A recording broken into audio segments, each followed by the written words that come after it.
أعوذ بالله من الشيطان الرجيم.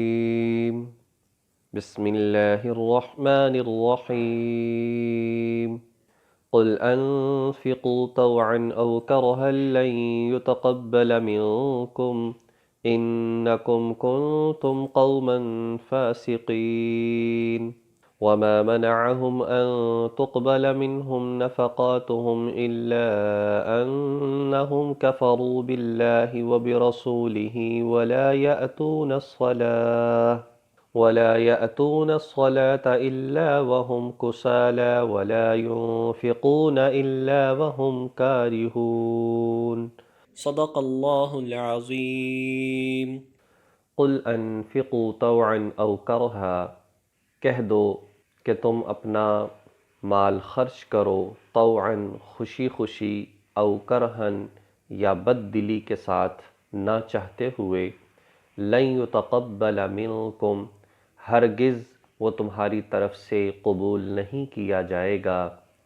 انکم کنتم قوما فاسقین کیونکہ تم ایسے لوگ ہو جو مسلسل نافرمانی کرتے چلے جا رہے ہو۔ وما منعہم اور نہیں ہے کوئی رکاوٹ، ان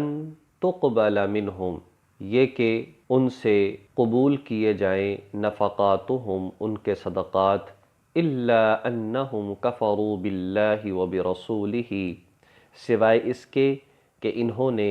اللہ اور اس کے رسول کے ساتھ کفر کا معاملہ کیا۔ ولا یأتون الصلاۃ اور یہ لوگ نماز کی طرف نہیں آتے، الا وہم کسالی مگر انتہائی سستی کے ساتھ، ولا ينفقون اور یہ لوگ خرچ نہیں کرتے، الا وہم کارہون مگر نہ چاہتے ہوئے، برا مانتے ہوئے خرچ کرتے ہیں۔ آیات کا مفہوم یہ ہے کہ ان منافقین سے کہ جن کا سلسلہ پیچھے چل رہا تھا، اور خصوصی طور پر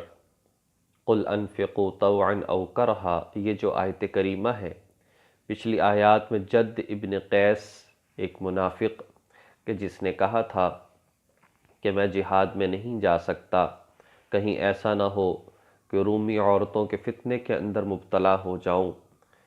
تو یا رسول اللہ مجھے جہاد میں جو ہے وہ اجازت دے دیجئے کہ میں نہ جاؤں، اور اتنا ہے کہ میں مال کے ذریعے سے آپ کا تعاون کروں گا، مال و دولت میں اس پہ خرچ کروں گا۔ تو اس کے لیے یہ جواب دیا گیا اور فرمایا کہ یہ لوگ چاہے کسی بھی انداز سے خرچ کریں تو یہ ان کی طرف سے قبول نہیں کیا جائے گا، اس لیے کہ سب سے پہلے قبولیت کی جو شرط ہے وہ تو ایمان ہے، تو ایمان تو زندگی میں ہے ہی نہیں، اور پھر اس سے بڑھ کر نافرمانیاں ہیں، پریشان کرنا ہے، مسلمانوں کو کچھ اور کہنا ہے، کفار کے پاس جا کر مسلمانوں کا مذاق اڑانا ہے، اور اسی طریقے سے سازشیں کرنا ہے، لہٰذا اس بنیاد پر یہ مال خرچ کریں بھی تو ان کی طرف سے قبول نہیں کیا جائے گا۔ اسی طریقے سے آگے جو ہے یہ بات ارشاد فرمائی، وما منعہم اور جو رکاوٹ ڈال دی جاتی ہے، ان تقبل منہم کہ ان کے صدقات قبول کیے جائیں، ان کے صدقات کی، ان کے مال و دولت کی قبولیت کی سب سے بڑی وجہ کیا ہے؟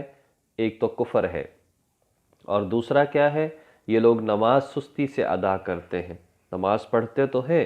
منافقین نماز پڑھتے تھے اپنے آپ کو مسلمان ظاہر کرنے کے لیے، لیکن سستی سے نماز پڑھتے ہیں،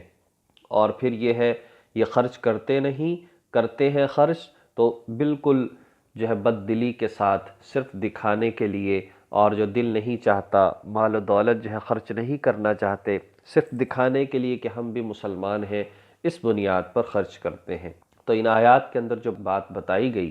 کہ مال جو ہے وہ قبول نہیں کیا جائے گا، قبول ہونے کا ایک معنی تو یہ ہے کہ نبی صلی اللہ علیہ وسلم کے پاس جب یہ مال لے کر آئیں گے تو حضور علیہ السلام رد فرما دیں گے اور کہیں گے کہ جاؤ اپنا مال واپس لے جاؤ، یہ قبول نہیں کیا جائے گا۔ اور دوسرا اس کا مطلب یہ ہے کہ مال تو شاید لے لیا جائے لیکن ان کو ثواب نہیں ملے گا، اور وجہ کیا ہے؟ وجہ یہی ہے کہ زندگی میں ایمان نہیں، اور نافرمانی ہے، اور نماز کے اندر سستی ہے، چونکہ دل سے نماز نہیں پڑھتے، دل سے نماز پڑھیں تو ایک بندہ جب نماز کی فکر ہو تو وہ سوچتا ہے کہ کام سے فارغ ہوں اور بڑی یکسوئی کے ساتھ نماز پڑھوں، لیکن یہ لوگ کیا کرتے ہیں، نماز پڑھتے ہی نہیں، پڑھتے ہیں تو بہت سستی سے پڑھتے ہیں، تاخیر کر دیتے ہیں، رکوع سجدہ اچھے طریقے سے نہیں کرتے، جلدی جلدی نماز کو نمٹانے کی کوشش کرتے ہیں۔ حضرت انس رضی اللہ تعالی عنہ نے فرمایا کہ انتظار میں رہتے ہیں، اچھا ابھی اٹھتے ہیں ابھی اٹھتے ہیں، حتیٰ کہ سورج زردی کے قریب ہوتا ہے،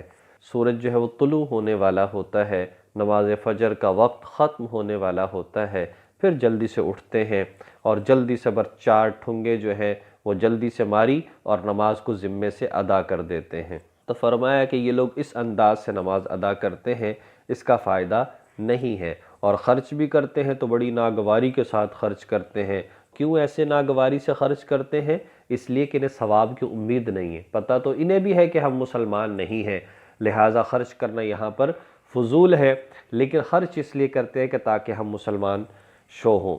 صحابہ کرام کا طریقہ یہ تھا کہ وہ صحابہ کرام جب خرچ کرتے اور ایسے موقع پر چندہ دیتے تو وہ کوشش کرتے تھے کہ حضور کو اس وقت میں دیں جب کہ آپ تنہا ہوں، آپ کے پاس لوگ نہ ہوں، یا ہوں تو کم ہوں۔ لیکن منافقین کا حال کیا تھا؟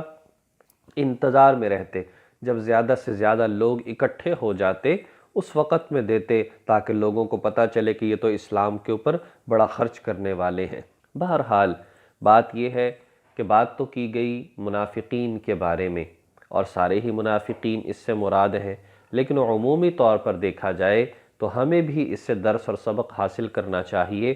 کہ عمل کی قبولیت کے لیے سب سے پہلی جو چیز ہے وہ ایمان ہے۔ لہٰذا جو شخص مسلمان نہیں، چاہے وہ کتنی ہی خیرات کرے یا نیک عمل کرے، اس کو فائدہ نہیں۔ دوسری شرط اخلاص ہے، ریاکاری نہ ہو، دکھلاوا نہ ہو، اللہ کی رضا کے لیے انسان عمل کرے۔ جب اللہ کی رضا کے لیے عمل کرے گا، پھر چاہے دن ہو یا رات ہو، وہ عبادت ہو یا خرچ کرنا ہو، انسان بڑے اچھے انداز میں کرے گا۔ اسے یہ نہیں ہوگا کہ جب لوگ دیکھ رہے ہوں تو نماز اور انداز سے، جب تنہا نماز پڑھے تو پھر اور انداز سے، ایسا نہیں۔ اور تیسرا یہ ہے کہ سنت کے مطابق عمل کیا جائے، سنت کے خلاف نہ کیا جائے ورنہ بدعت بن جائے گی۔ تو تین شرائط ہونی چاہیے، ایمان، اخلاص اور سنت۔ جب اس طرح سے عمل کیا جائے گا تو وہ قابل قبول ہوگا۔ اللہ تبارک و تعالی ہمیں ان باتوں کو سمجھ کر عمل کرنے کی توفیق نصیب فرمائے۔ وآخر دعوانا ان الحمد للہ رب العالمین۔